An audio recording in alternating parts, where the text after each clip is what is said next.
tsakotsakona ho tsakotsakoina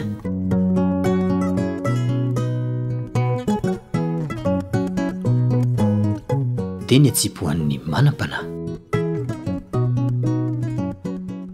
Ny olona izay miankidoha mba mifantoka ny sainy amin'ny zava-mahadomelina dia tena mampanahy tokoa satria mora lavo sy mirona ary resy mifaka amin'ny tsy hainy intsony ny miravy sy mifaly ampitsikiny fa firaisina amin'ny tompo ange ka ahitana fifaliana. Ny olona izay miankin-doha mampifantoka ny sainy amin'ny zava-mahadomelina dia tena mampanahy tokoa satria mora lavo sy mirona ary resy ny fakampanahy. Tsy hainy intsony ny miravy sy mifaly ampitsikina fa ny firaisana amin'ny tompo ange no ahitana fifaliana. Ny vetso